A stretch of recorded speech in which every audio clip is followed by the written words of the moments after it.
비가 영원 사이트 운영자 오루입니다. 이 시간에는 우주평화유지 프로그램 16편 중에서도 10부 하나님 성령의 상세도에 대한 시간을 갖도록 하겠습니다.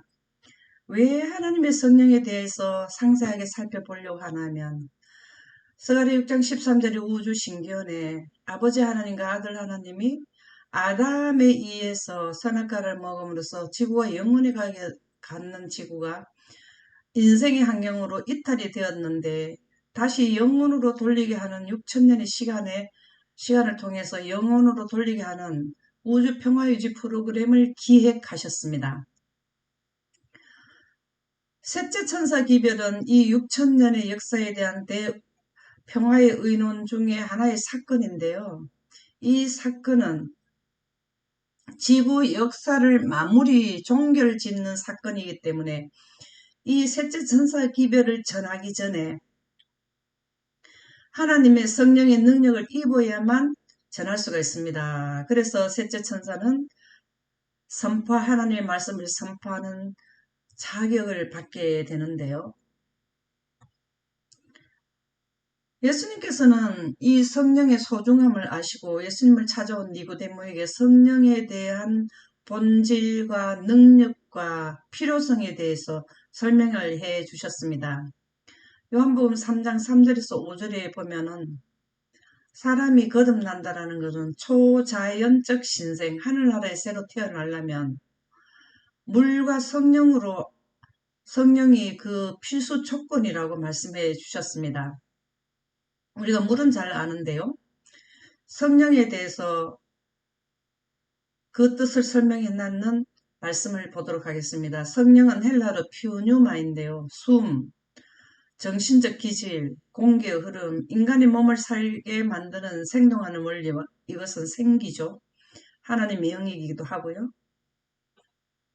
물질로 만들어진 육체가 아닌 필수적인 어떤 것이라는 것은 존재자는 형체와 생기가 있어야 인격체가 하나의 개체에 독립된 개체로 존재할 수 있습니다. 그래서 우리가 이 땅에 태어나는 신생아로 태어난 것은 결혼제도에 의해서 이 땅에 인류가 신생을 하게 되지만 하늘나라에 들어가려면 물과 성령으로 태어나야 된다. 이렇게 말씀해 주셨습니다.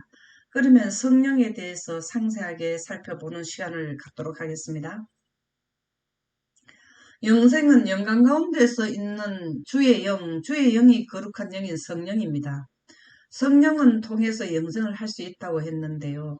고린도후서 3장 17절에서 18절에 설명하고 있습니다. 주는 영이시니 주는 빛이시니 I am 우주 신기원에 하나님과 빛은 동시에 함께 계셨습니다. 그래서 주의 영이라는 것은 하나님의 빛이 계신 곳에는 자유가 있느니라. 예수님이 오실 때에 주의 영광으로 오시는데요. 구름에 하나님의 빛을 두신 것이 영광입니다. 왜 영광 하나면 예수님이 왜 영광으로 오시나 하면 이 영광은 생명체가 살 수 있는 영생자들이 살아가는 생명의 원칙의 요소가 바로 영광인데요.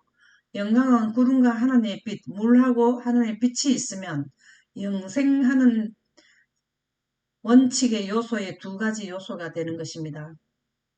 그래서 영광은 영생하는 조건이 되겠는데요.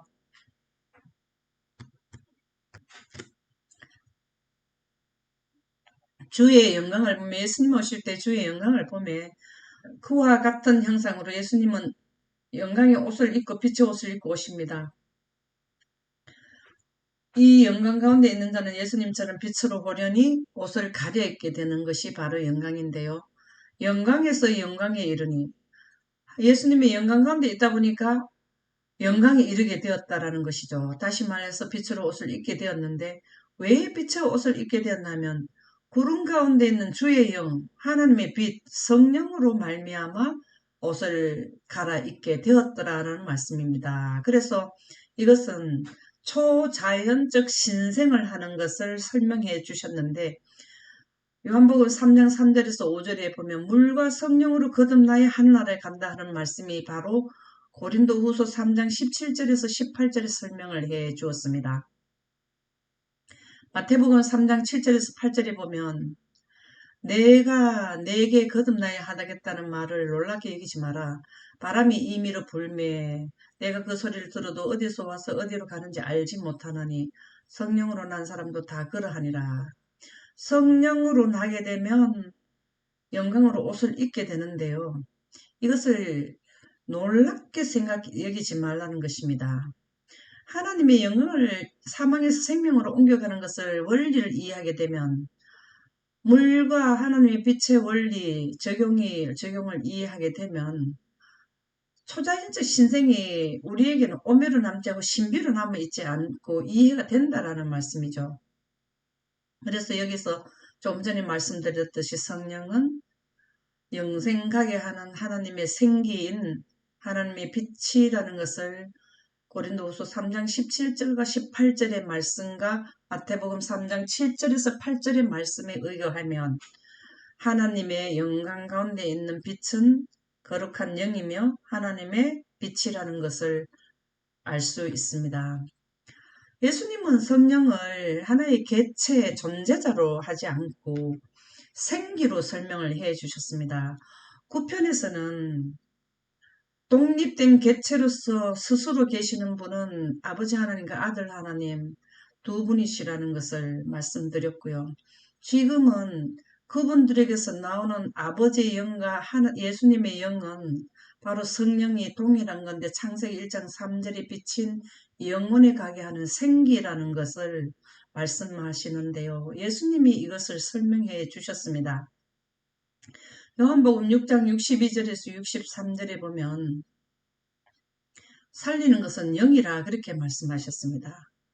영이라는 것은 창세기 1장 3절이 빛인데요. 예수님도 돌아가셨다가 3일 만에 부활하실 때 가브리엘 천사가 타고 온 영광 가운데 있는 하나님의 영으로 말미암아 예수님이 부활하셨습니다. 그래서 살리는 것은 하나님의 거룩한 영이 살리게 되는데요. 내가 너에게 이런 말이 바로 영이요 생명이라. 하나님의 말씀하시는 것은 우리에게 영생하게 하는 생명의 빛을 설명해 주신 것이 성경 말씀이라는 것입니다. 예수님께서는 더욱 명료하게 누가복음 24장 39절에 보면 영은 살과 뼈가 없다.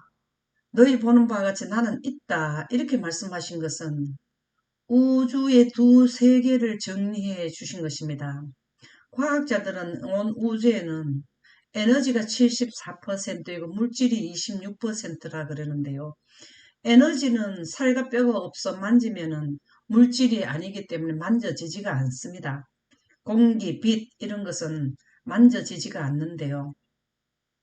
이것은 영은 하나님의 빛이라는 것을 의미합니다. 여기서 암흑 에너지라 하는 것은 과학자들은 온 우주에 있는 에너지는 74%가 있는데 이 에너지는 모르겠다 해서 진공 에너지, 암흑 에너지, 신비한 에너지 이렇게 이해하고 있는데요. 성경에는 이 온 우주에 꽉 찬 에너지는 하나님의 빛이라고 설명하고 있습니다. 만물을 복종케 하실 수 있는 자의 역사가 바로 하나님의 빛을 의미하는 것인데요. 로마서 8장 2절에 보면 이는 그리스도 예수 안에 있는 생명의 성령의 법이 성령은 생기라는 것입니다. 이건 영생하게 죽은 자도 살리고 영생자들도 영생하게 하는 것이 성령인데요. 그것은 암흑 에너지라고도 하고 하나님의 영광이라고도 하는 하나님의 빛을 의미합니다. 이것은 영생자들에게 있어서 법입니다. 죄와 사망의 법에서 너를 해방하였습니다.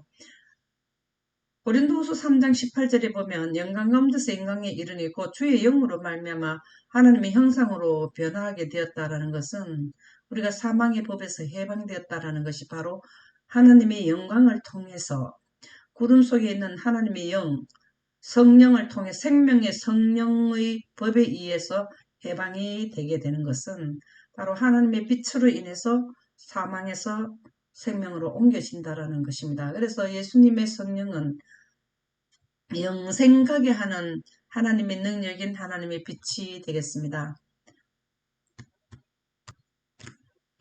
예수님은 성령이 빛이라는 것을 말씀만 니고데모에게 설명하신 것이 아니라 실제로 성령이 물리적인 비침을 보여주셨습니다. 마태복음 3장 16절에 17절에 보면 예수님이 침례받는 모습인데요. 예수께서 침례를 받으시고 건물에서 올라오실새 하늘이 열리고 하나님의 성령이 비둘기같이 내려 자기 위에 임하심을 보시더니, 여기서 성령이 비둘기같이 내렸다 하는 것을 시대소망 112쪽에는 분명하게 빛이라고 설명을 해 주셨는데요. 그의 몸은 하나님의 보좌를 항상 두르고 있는 그 빛으로 덮여 있었다. 하나님의 거룩한 영인 성령인 하나님의 빛으로 덮여 있었다.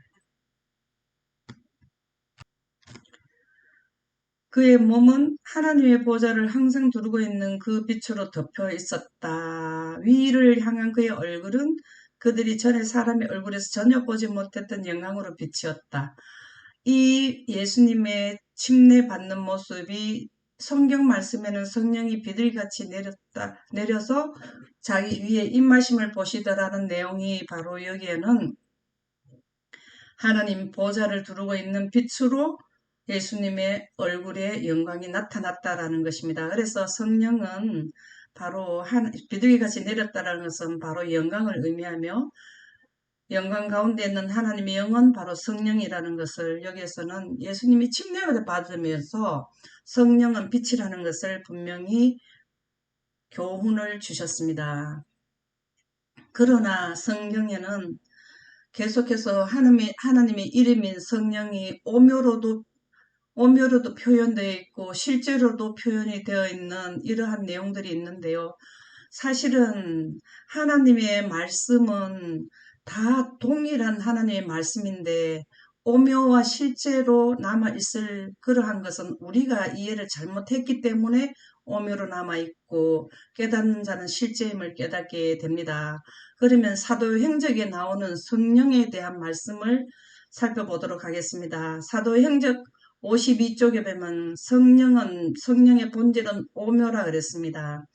오묘라는 것은 이해되지 않아서 수수께끼라는 것입니다. 풀리지 않는 문제라는 것을 오묘라고 사용하는데요. 왜 그러면 성령은 자꾸 빛이라고 하느냐?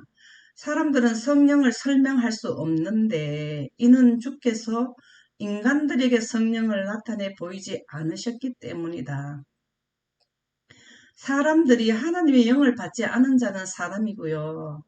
사람이지만 하나님의 영을 이해한 자들은 미래의 신이 될 자들입니다. 그래서 하나님의 영을 받지 않는 사람들은 성령을 설명할 수 없다라는 내용이 되겠습니다. 그래서 인간이나 사람이라는 것은 성령을 하나님께서는 보이지 않으셨기 때문에 아담과 하와가 선악과를 먹으면서 이 땅에는 하나님의 영광이 물러갔습니다. 그래서 우리에게는 지금 하나님의 빛이 태양빛만 비치지 하나님의 빛으로 우리가 강합성하지 않는 환경이기 때문에 우리가 성령을 보지 못해서 이것을 이해할 수가 없다라고 나와 있습니다. 인간이 이해하기는 너무나 깊은 이러한 오묘에 관한 침묵이 큽니다. 차라리 오묘 잘 모르면은 말하지 않는 것이 좋다라고 기록하고 있는데요. 그러나 실제로 깨닫는 자들이 있다라는 것입니다. 시대의 소망 173쪽에는 유한한 지력을 가진 인간이 구속사업을 이해한다는 것은 불가능한 일이다. 미래의 신이 될 자들은 하나님의 성령을 이해하고 하나님의 비침을 깨닫는 자들은 구속사업을 이해할 수 있고요. 다시 말해서 예언을 할 수 있다라는 것입니다. 예언은 성령을 통해서 예언을 할 수 있는데 이 성령은 빛이기 때문에 빛의 속도를 갖게 되면 과거와 미래, 현재가 함께 펼쳐지기 때문에 예언을 하게 되는데요. 하나님의 빛의 속성을 갖지 않으면 유한한 지력을 가져서 절대로 예언을 할 수 없게 됩니다. 그 오면은 인간의 지식의 한계를 초월한다. 그러나 사망을 떠나 생명으로 건너간 자는 그것이 하나의 거룩한 실제임을 깨닫는다. 사망을 떠나 생명으로 건너간 자는 바로 아담이 선악과를 먹음으로써 하나님의 빛이 물러가서 사망으로 오게 되었는데, 아담이 거절한 하나님의 영광을 원하는 자는 다시 영생으로, 사망에서 영생으로 옮겨가게 됩니다. 그것이 사망을 떠나서 생명으로 건너간 자라는 것은 영광을 이해한 자들을 의미합니다. 그것이 바로 영광의 속성과 본질을 이해한 하나님의 빛을 이해한 자들은 하나의 거룩한 실제임을 깨닫는다. 성령은 하나님의 빛이라는 실제를 깨닫고 오묘로 남아있지 않다라는 것입니다. 그래서 성경에는 오묘로 남아있는 부분들이 마태복음 28장 19절에도 나타나 있는데요. 그러므로 너희는 가서 모든 민족을 제자로 삼아 아버지와 아들과 성령의 이름으로 침례를 주고, 이렇게 베풀고 나오고, 사도행전 2장 38절에는 예수 그리스도의 이름으로 침례를 받고 제삼을 받으라. 그리하면 성령의 선물을 받으리라. 이름이 성령이라는 것이죠. 그러면 이 두 말씀에 오묘로 남는 것이 바로 성령의 이름으로 침례를 준다라는 것이 오묘로 남게 되는데요. 풀리지 않는 문제인데요. 이 둘 중에 하나는 무엇이 잘못되었는지를 살펴보도록 하겠습니다. 마태복음 28장 19절은 이 세기에 침례식이 많아지고 널리 퍼지면서 삼위일체식의 형태로 삽입해 들어온 것이다. 가톨릭 백과사전 2권 263쪽이 기록되어 있고요. 예수의 이름으로 침례를 하라는 침례시 사용하는 말이, 원래는 예수의 이름으로 예수님의 제자들은 침례를 주었습니다. 아버지와 아들과 성령의 이름으로 침례를 베푼다는 말로 2세기의 가톨릭 교회가 바꾸었다. 그래서 성령의 이름으로 침례를 주고 있는 것은 가톨릭에서 이것을 변경했다라는 내용이 나오는데요. 우리가 원리적으로 본다면 아버지의 영이 성령이고 아들의 영이 성령이고 아버지의 이름이 성령이고 아들의 이름이 성령인데, 성령의 이름은 명백하게 명시되지 않습니다. 그래서 성령도 개체라면 이름이 있어야 되는데요. 이것이 잘못 표기됐다라는 내용의 말씀이 되겠습니다. 사도행전 10장 38절에 보면 하나님이 나사렛 예수에게 성령과 능력을 기름 붓듯 하셨으며, 이것은 하나님의 영광이 임했다라는 것을 의미합니다. 하나님의 빛이 예수님에게 둘렀다라는 내용이 바로 성령과 능력을 기름 붓듯 하셨다라는 내용과 동일한 내용이 되겠습니다. 그 두루 다니시며 선한 일을 행하시고 마귀에 눌린 모든 사람을 고치셨으니, 병을 고치신 것은 하나님의 치료의 강성인 창세기 1장 3절에 비친 하나님의 성령이 되겠습니다. 그래서 이는 하나님이 함께 하셨습니다. 그래서 아버지와 아들의 이름인 성령의 오묘, 이해되지 않는 부분은 이제 실제로 하나님의 빛이 성령이라는 것을 여기에서는 설명을 해주고 있습니다. 오묘가 실제로 이해되게끔 말씀을 해 주셨습니다. 그리고 하나님의 빛인 성령의 오묘의 실제의 그 세 번째의 예를 본다면, 창세기 1장 2절에서 3절에 이 창조의 환경을 기록해둔 말씀인데요. 창조는 아버지 하나님과 아들 하나님과 성령께서 창조를 하셨다라고 일반적으로 생각하는 분도 있습니다. 그러나 이것은 성령의 오묘, 잘못 이해하고 수수께끼 풀리지 않게 되어 있는 문제로 많이 이해를 하고 있는데요. 여기에는 하나님의 영이라는 것은 히브리어로 루아흐라 해서 움직이는 공기, 숨, 바람, 영, 바로 생기를 의미합니다. 이 말씀은 하나님의 빛이 구름에 하나님의 빛을 두셔서 그 영광이 지구 전체를 둘렀다라는 말이 하나님의 영은 수면 위에 운행하시니라는 내용이 되겠습니다. 그래서 하나님이 이르시되 빛이 있으라며 빛이 있었고, 여기에서는 하나님의 빛을 하나님의 영이라고 말씀해 주셨는데요. 왜 하나님의 영은 빛이고, 또 창세기 1장 15절에서 16절에 나오는 큰 광명체 넷째 날 만드는 태양빛도 빛인데요. 이 빛은 인격성이 없습니다. 하나님의 빛은 우주 태초로부터 있었고, 하나님의 영은 선제성, 우주 태초에부터 말씀과 하나님이 함께 계셨는 선제성과 영원성, 그리고 아버지 하나님과 아들 하나님께로 나왔기 때문에 인격성인데, 창세기 1장 15절에서 16절에 나오는 태양은 물질에서 태양빛이 나오기 때문에 이것은 인격성이 아니고 생기, 바람, 영, 우리 인류를 살아가게 하는 생기가 되겠습니다. 그래서 우리에게 에너지가 되겠습니다. 그래서 하나님의 빛인 성령의 오묘와 실제라는 것은 인격성이 있는 것은 하나님의 빛이고, 그냥 빛은 태양빛이라는 것입니다. 이것을 우리가 빛은 빛이기 때문에 또 오며 풀리지 않는 문제로 남을 수 있는데요. 실질적으로는 하나님의 영은 하나님의 빛이고, 태양계에서 나오는 빛은 그냥 우리 인류에게 비치는 빛이 되겠습니다. 진리의 성령인 보혜사의 오묘와 실제라는 말씀은 우리가 보혜사라는 것도 오묘로 남을 수 있어요. 그러나 사망에서 생명으로 옮겨간 자, 즉 하나님의 영광을 이해한 자들은, 성령을 깨달은 자들은 오묘가 되지 않죠. 요한복음 14장 16절에서 17절에 보면 그가 또 다른 보혜사를 너희에게 주사 영원토록 너희와 함께 하리니 그는 진리의 영이라. 보혜사는 진리 영, 즉 성령입니다.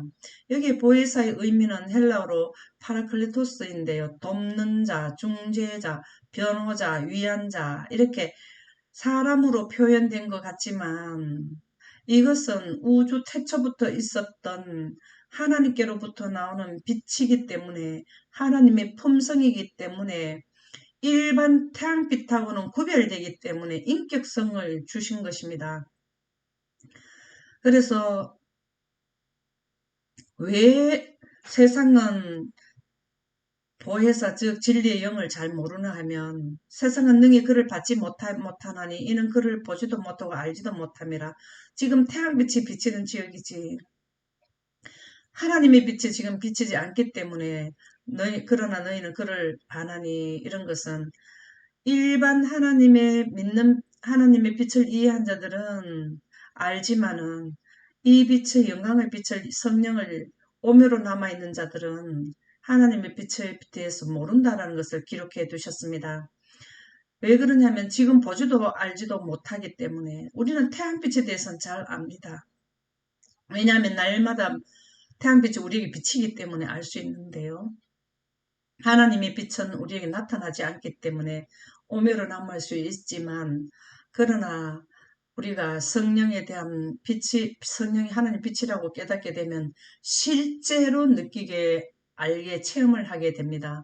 목사와 복음교역자에 보내는 겉면 35쪽에 보면 성령의 직무는, 성령이 하는 일은 뭔가 하면 그가 내 영광을 그에게 나타내리니 내 것을 가지고, 그가라는 것 성령, 하나님 빛은 구름에 나타나서 하나님의 빛인 것을 나타낸다라는 것이죠. 내 것을 가지고 너희에게 알리겠습니다. 내가 생성하는 빛으로 너희에게 영광을 통해서 알려준다라는 것입니다. 이렇게 해서 성령인 보혜사는 오묘로 남아있는 것이 아니라 실제인 것을 우리에게 설명해주는 말씀들이 있습니다. 그것은 바로 보혜사는 하나님의 성령이고 진리의 영이며 하나님의 빛이라는 것을 말씀해주고 있습니다. 그리고 우리가 또 오묘로 남을 수 있는 것이 로마서 8장 26절인데요. 성령도 우리의 연약함을 도우시나니 우리는 마땅히 기도할 바를 알지 못하나 오직 성령이 말할 수 없는 탄식으로 우리를 위하여 친히 간구하시느니라.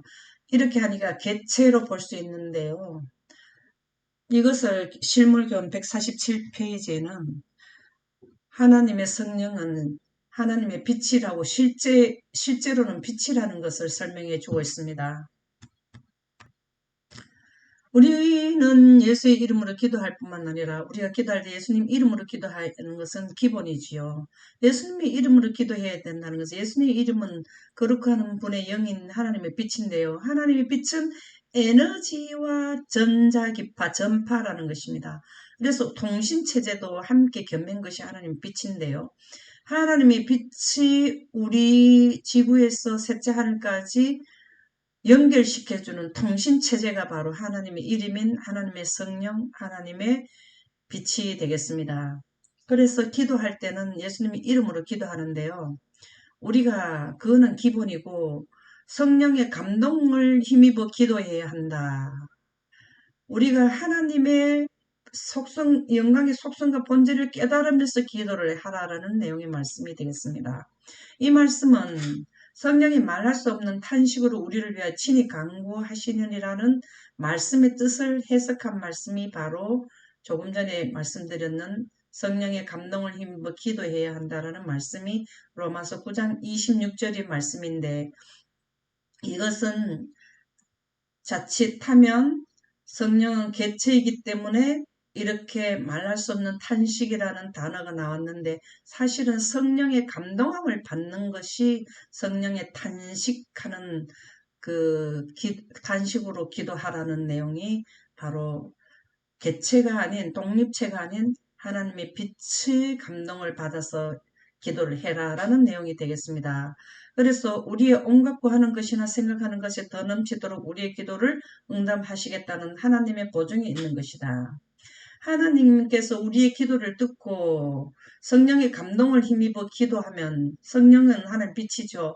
하나님의 그 우주 통신 체제인 하나님의 그 능력을 힘입어서 기도를 하게 되면 하나님께서 우리의 기도를 들어주신다는 것입니다.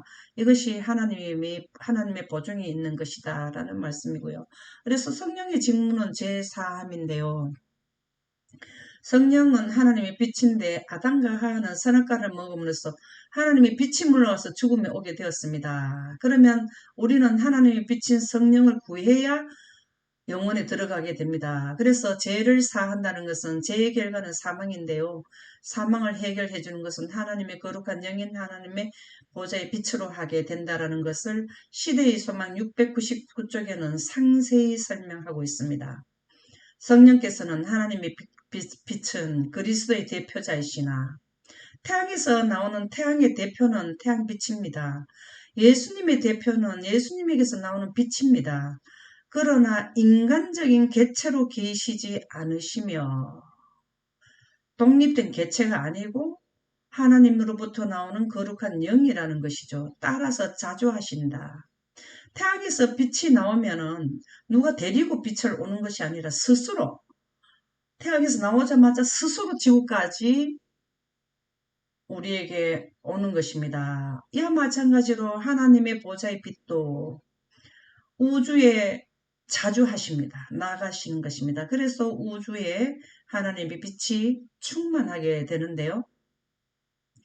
왜 이 빛을 조금 더 설명을 해주신 것이, 그리스도께서는 인성 때문에 방해가 되어 모든 장소마다 당신이 친히 계실 수 없었다. 인성 때문에, 인성을 가지게 되면은 어떤 공간에서 시공간에 자유롭지 못하잖아요. 한 공간에서 있는 것이 인성을 썼을 텐데, 그렇기 때문에 예수님께서 모든 사람들에게 혜택을 주려 하면 승천하늘에서 하나님의 보좌의 빛으로 모든 사람들에게 연결을 하셔야 된다는 것입니다. 그래서 예수님께서 승천을 하셔서 아버지께로 가셔서 지상의 그분의 후계자로서 성령을 보내시는 것이 그들에게 유익한 것이다. 빛을 보내서 모든 사람들이 시공간에 관계없이 혜택을 받을 수 있게 하는 게 하나님의 빛이라는 것이죠. 그래서 사도행적 52쪽에 보면 성령이 하는 일이 있습니다. 성령의 직무는, 이 땅에 예수님이 성령을 보내시면 그리스도의 말씀이 분명히 명시되어 있는데요. 요한복음 16장 8절이 명시되어 있습니다. 성령 하나님의 빛이 와서 죄에 대하여 우리가 성경은 하나님의 빛을 설명해 놓은 설명서인데요.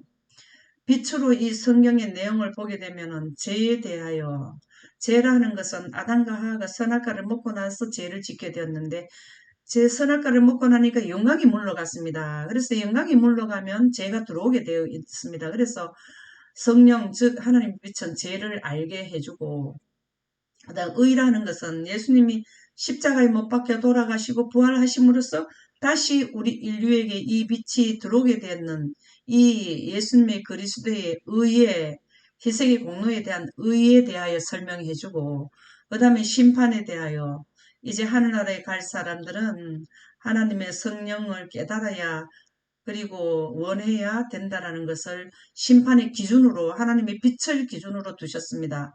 그래서 세상을 책망하시니라. 지금은 우리 인류가 책망을 받아야 됩니다. 왜냐하면 영원의 길에서 이탈되었기 때문에 다시 영원으로 가게 하는 것이 책망받는 것인데요. 죄를 깨닫게 하시는 분은 성령이다.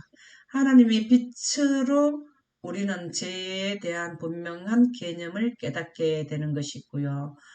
마태복음 12장 32절에 보면 누구든지 말로 인자를 거역하면 예수님이 육신의 몸을 쓰셨죠. 인자를 거역하며 사하심을 얻되 누구든지 말로 영원히 살 수 있는 하나님의 빛을 거역하게 되면 아담과 하가 선악과를 먹어서 하나님의 빛을 거역했죠. 그러면 이 세상과 오는 세상에서도 사함을 얻지 못하리라. 죽게 된다라는 내용이 되겠습니다. 고린도후서 1장 22절에는 그가 또한 우리에게 인치시고 성령이죠.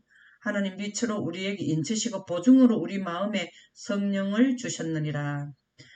우리가 하나님의 백성이 됐다라는 보증이 바로 성령을 주시는 것입니다. 그래서 죄를 사함을 받는 환경은 신의 성품인 바로 영광입니다. 영광은 신의 성품이 되겠는데요. 베드로후서 1장 3절에서 4절에 보면 신의 성품은 신기한 능력이 되고 생명과 경건에 속한 것이고 이것을 우리에게 주시기 위해서 예수님이 이 땅에 초림하시고 십자가에 돌아가시고 부활하셨습니다. 이는 자기의 영광과 덕으로서 우리에게 이렇게 영원에 가게 하는 것은 하나님의 예수님의 영광으로 우리를 이렇게 가게 한다라는 것이죠. 이것은 보배롭고 지극히 큰 약속을 우리에게 주셨는데 예수님이 우주 신기원의 6천년의 역사와 영원에 돌리게 하는 기간이 필요한 6천년의 역사와 그 다음에 십자가에 못 박히시고 이 모든 것을 통해서 우리에게 영원에 가게 이 영광을 원하게 되면 영원에 가게 한다는 약속을 우리에게 해주시러 이 땅에 오신 것입니다. 그렇게 되면은 우리가 예수님이 재림하실 때에 신의 성품에 참여하는 자가 되어서 썩어질 것을 피하게 되는 죽음을 면하게 되는 것이 바로 영광 가운데서 신의 성품인 영광 가운데서 살게 된다는 것인데요. 요한복음 6장 63절에도 우리가 죽었던 사람도 살리는 것은 하나님의 빛으로 한다는 것입니다. 그래서 성경에 기록해둔 하나님의 말씀을 우리에게 이런 말은 바로 하나님의 빛으로 영으로 영생하게 하는 원리를 기록해 두셨다는 것입니다. 시대의 소망 388쪽에도 보면 그리스도를 그 진정한 품성은 하나님의 영광이지요. 그대로 보고 마음에 받아들이는 자들은 영생을 얻는다 그랬습니다. 예수님의 영광을 그대로 받아들이면은 그리스도께서 우리 안에 사시는 것은 성령을 통해서이며 살리는 영인 하나님 빛이 우리에게 들어오게 되는 것은 우리가 마음에 원하면 들어오게 된다는 것이죠. 믿음으로 마음에 하나님의 성령을 받아들이는 것이 이것을 믿음으로 마음에 하나님의 성령을 원하게 되면 그때부터 영생이 시작이 된다는 것입니다. 그래서 하나님의 빛을 구하는 자는 아담은 하나님의 빛을 거절했고 우리는 원하게 되면 받아들이게 되면 그때 즉시 영생이 시작이 된다라고 말씀해 주셨습니다. 갈라디아 6장 8절에 보면 성령을 위해 심는 자는 생명의 빛을 위하여 마음을 여는 자는 성령으로부터 하나님 빛으로부터 인생에서 영생으로 옮겨가게 된다라는 말씀이 기록되어 있습니다. 그래서 제3이라는 것은 죄의 결국은 사망인데요. 사망을 해결해 주는 것은 하나님의 신의 성품인 영광을 통해서 영생에 가게 된다라는 말씀이 되겠습니다. 하나님의 품성이 영광이라는 것을 확실하게 더 말씀해 주신 말씀이 시물교원 414쪽에 나오는데요. 그분의 영광에 비친 그분의 품성은 하나님의 품성이라는 건 하나님의 마음인데요. 하나님께로부터 나오는 빛이 성령이 되겠습니다. 그 성령의 하나님의 빛이 구름에 있으면 영광이 되는데요. 예수를 따르는 자들에게서 비쳐나와야 한다. 먼저 깨달은 자들이 깨닫지 못한 자들에게 알려줘야 한다라는 말씀이 되겠습니다. 이것이 바로 셋째 천사들이 하는 일이 되겠죠. 이렇게 하나님의 품성인 영광을 모르면은 어떻게 하겠느냐고 예수님께서 이 땅에 계셨을 때 말씀해 주셨습니다. 요한복음 5장 44절에 보면 너희가 서로 영광을 취하고 유일하신 하나님께로부터 오는 영광을 구하지 아니하니 영생에 가는 원리, 영생에 가는 원칙의 요소가 물과 하나님의 빛인데요. 그것이 영광입니다. 그것을 원하지 않고 자기 영광을 취한다는 것은 아담처럼 그 영광을 등지는 것이 되는데요. 구하지 아니하면서 어찌 나를 믿을 수 있겠느냐. 예수님을 믿는 것은 영생과는 원리를 이해해야 예수님이 어떻게 우리를 영원에 가게 하는가를 이해를 해야 믿을 수가 있게 된다라는 하나님 예수님의 말씀이 요한복음 5장 44절에 기록되어 있습니다. 시대의 소망 671쪽에 보면 죄는 신성의 제3위의 강력한 역사를 통하여 작용을 통하여서만 신성의 제3위 신의 성품은 영광인데요. 구름에 하나님의 빛이 결합이 되게 되면은 3위 가시강선이 나오게 되는데요. 가시강선은 태양빛이나 하나님의 빛은 불가시강선과 가시강선이 있습니다. 가시강선은 우리 눈으로 확인되는 것인데요. 그게 바로 무지개입니다. 무지개는 빛의 삼원색으로 해서 무지개 색깔이 나오게 되는데요. 이것이 신성의 제3위가 되겠습니다. 하나님의 빛이 구름에 앉게 되면 파장의 비율에 따라서 빨강은 긴 파장, 초록, 파랑이 있는데 파랑은 짧은 파장을 갖게 되는데요. 그들의 그 파장의 비율에 의해서 물에 앉는 위치가 다릅니다. 그래서 빨강, 초록, 파랑은 앉는 자리가 있는데 삼원색이죠. 빛의 기본 3색이 되는데요. 그 하나님의 신성의 제3이라는 것은 영광인데 이것은 하나님의 빛을 가시강선을 말하는데 그 가시강선으로 물리칠 수 있다. 무엇을? 죄의 결국은 사망인데 사망을 이길 수 있는 것은 하나님의 품성이 신의 성품의 신성의 제3위로 이길 수 있다라는 것입니다. 그래서 예수님이 재림하실 때 제한된 능력을 가지고 오시는 것이 아니라 하나님의 능력이 충만한 가운데 오실 것이며 예수님이 재림하실 때는 하나님의 빛의 충만함으로 죽음을 이길 수 있는 하나님의 생명력을 가지고 오신다는 것이죠. 세상의 구주께서 이루신 일을 효력있게 만드신 분은 성령이시다. 예수님이 이 땅에 오셔서 3년 반 동안 천국 복음을 선포하셨는데 그 이후로도 성령이 오셔가지고 하나님이 이루신 일을 더욱 효력있게 제자들이 이른빛 성령을 받고 하루에 3,000명, 5,000명의 침례를 받게 한 것은 성령의 역사를 통해서 하게 된 것이죠. 성령을 통하여 신자는 거룩한 품성을 나누어 가지는 자가 된다. 셋째 천사가 바로 이런 품성을 나누어 주기 위해서 셋째 천사 기별을 선포하기 전에 늦은 빛 성령을 먼저 받게 되는 것입니다. 성령은 하나님의 빛인데요. 이 빛으로 영광이 나타나는데 지금까지 설명을 드렸지만 한 번 더 설명을 드리도록 하겠습니다. 요한복음 16장 12절에 14절에 보면 성령은 진리의 성령이라 그렇게 표현하고 있습니다. 그가 너희를 모든 진리 가운데로 인도하시리라. 그리고 이 성령은 장래 일을 너희에게 알리시리라. 성령은 하나님의 빛이기 때문에 하나님은 빛을 생성하시는 분이기 때문에 과거와 현재, 미래를 총망라하시는 분이고, 과거와 미래, 현재가 동등된 분이거든요. 그래서 성령은 장래일을 예언을 너에게 알리시리라. 예언은 성령을 통해서 예언을 할 수 있습니다. 그가 내 영광을 나타내리니 내 것을 가지고 너에게 알리시겠습니다.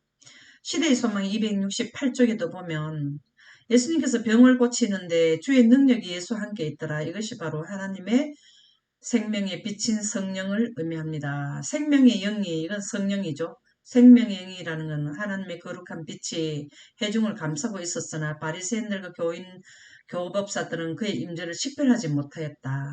그래서 병을 고치는 것도 하나님의 영광으로, 하나님의 빛으로 하게 되었다라는 내용이 되겠습니다. 그래서 성령은 하나님의 비침을 계속해서 설명해 주고 있는데요. 신의 성품은 하나님의 영광인데요. 이 영광은 신성의 제3위가 나오게 됩니다. 신성은 하나님의 신의 성품, 하나님의 빛인데요. 이 빛이 물에 앉게 되면은 삼원색이 나타나게 됩니다. 시편 29편 3절에 보면 여호와의 소리가 물 위에 있도다. 영광의 하나님이 우리 소리를 내시니 여호와는 많은 물 위에 계시도다. 하나님께서는 빛으로 옷을 입었기 때문에 물 위에, 하나님의 보좌는 물인데 빛이 물에 앉게 되죠. 앉게 되면 바로 뭐가 나오냐면 무지개가 나오게 됩니다. 이것이 신성의 제3위가 되는데요.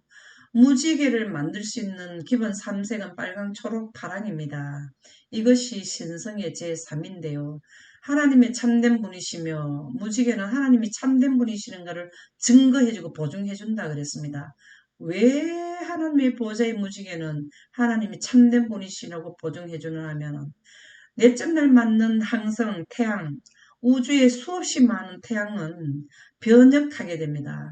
일정한 기간이 50억이나 100억 년이 지나면 그 태양에 있는 에너지를 다 쓰고 고갈되면 백색 외성으로 변하게 됩니다. 변역하게 되고요. 이 모든 항성들은 회전을 하게 됩니다. 그러면 회전할 때 생기는 그림자가 생기는데요.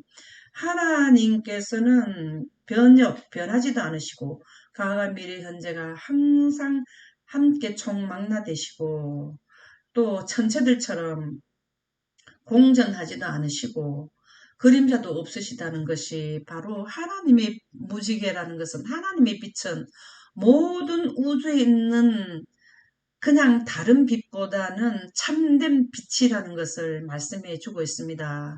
그래서 하나님의 보좌의 무지개는 하나님이 참된 분이시는가를 보증해 주는 것인데요. 그러면은 아버지와 아들 하나님은 무지개를 만드는 신성의 제3위 되시는 분, 물에 앉으면 아버지도 보좌인 물에 앉으면 신성의 제3위가 나타나고 아들 하나님도 물에 앉으면 신성의 제3위 무지개가 나타난다라는 말씀인데요. 마가복음 9장 2절에서 3절에 보면 예수님께서 변화산에 베드로와 야고보와 요한을 데리고 올라가셨을 때에 그들 앞에서 변형돼서 그 옷에 강체가 나며 예수님이 빛으로 옷을 갈아입었죠. 가브리엘이 모세와 엘리야가 타고 오는 하나님의 영광 속에서 예수님이 빛으로 옷을 갈아입게 되었는데요. 세상에서 빨래하는 자가 그렇게 희게 할 수 없을 만큼 희게 되었더라 하는 것은 빛으로 옷을 입으셨는데요. 이 빛으로 구름에 앉게 되면 뭐가 나타나나 하면은 신성의 제3위, 빛의 삼원색이 나타나게 됩니다. 목사와 모금 교육자에게 보내는 겉면 392쪽에 보면 악은 세기들을 거쳐가며 축적되어 왔고 1000년, 2000년, 3000년, 4000년, 5000년 갈수록 죄는 계속해서 축적되어 왔고 성령, 즉 하나님의 거룩한 영, 신의 성품의 제3위 영광이 되시는 분, 영광의 하나님이라는 거죠.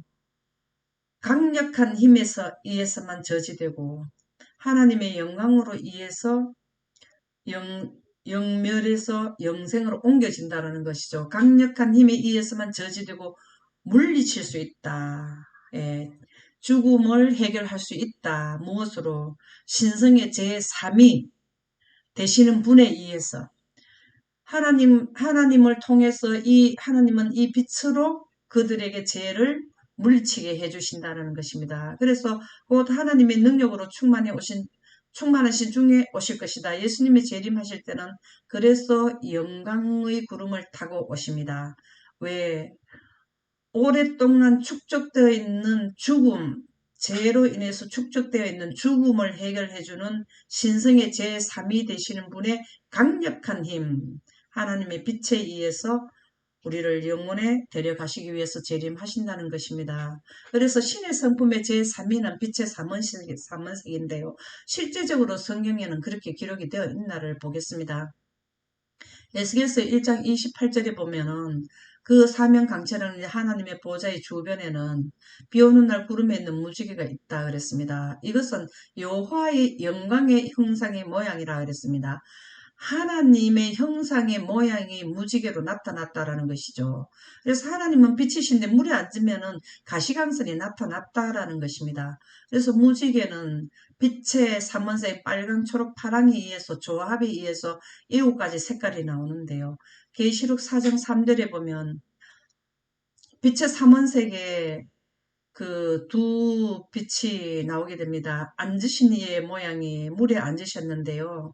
빛으로 옷을 입은 분이 하나님의 보좌에 물에 앉으시니까 초록색이 나왔다라는 것입니다. 그리고 홍보석 빨간색이 나왔다라는 것이고 또 무지개가 둘렀다. 녹보석도 나오고 조합이죠.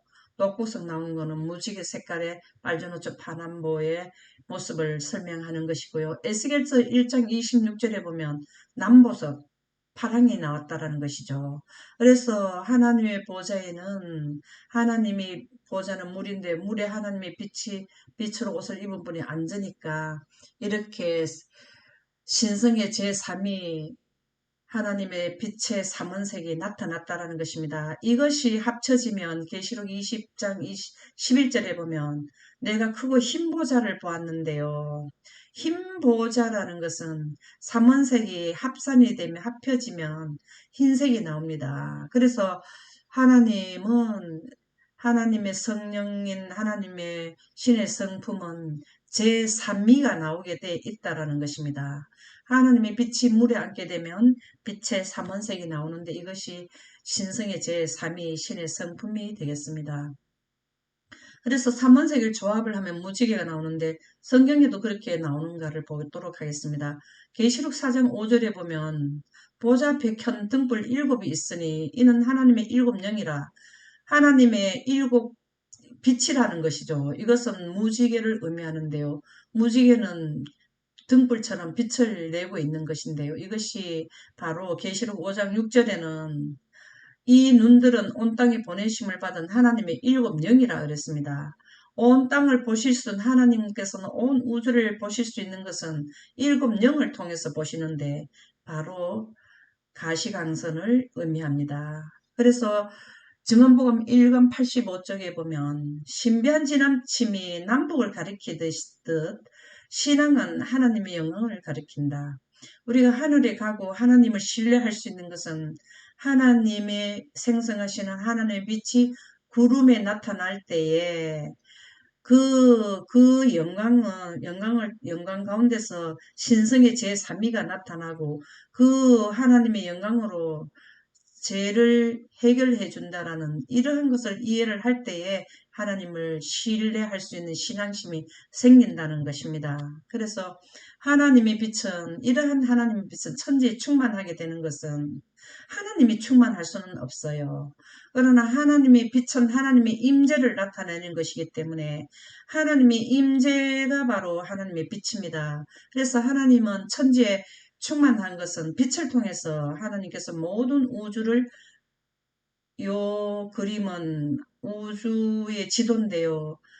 아버지 하나님과 아들 하나님은 이 빛을 통해서 우주의 모든 전 지역을 다 보실 수 있고 모든 실시간으로 이 일들을 보실 수가 있고 또 이 모든 일을 관할하게 되고 통치하시는 분들이 빛을 통해서 다 하게 됩니다. 그래서 우주 통치권은 바로 하나님 보좌, 셋째 하늘에 있는 하나님 보좌에 있는 하나님 빛으로 만물을 통치하게 됩니다. 요한복음 16장 7절에 보면 내가 떠나가는 것이 너에게 유익이라 조금 전에도 말씀해 주셨듯이 보혜사가 너에게 오시지 아니할 것이요 예수님이 가셔야만 온 우주에 충만한 이 빛으로 우리 지구에게도 혜택을 주시기 위해서 예수님께서 가셨다라는 말씀입니다.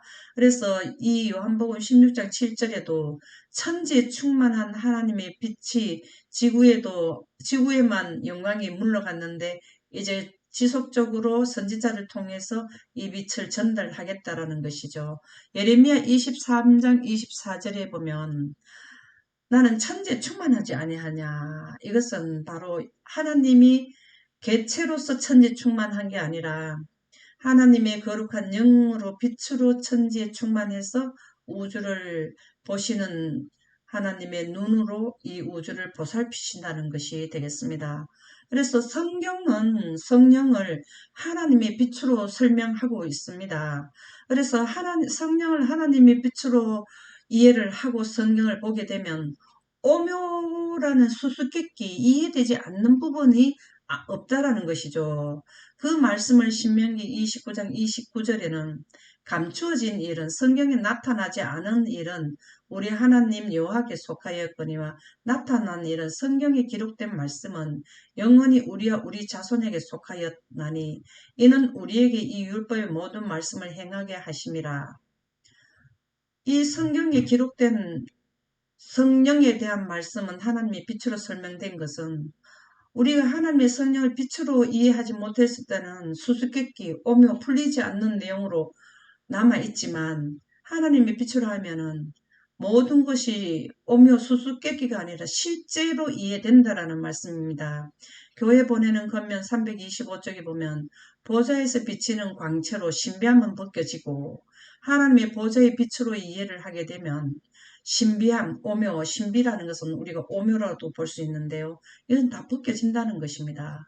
그래서 성경 전체가 이해된다라는 것이죠. 영혼들은 이전에 미처 이해할 수 없었던 사물들의 단순함의 놀람으로 충만해질 것이다. 우리가 예수님의 초림도 인간의 지혜로서는 이해할 수 있는 문제가 아니고요.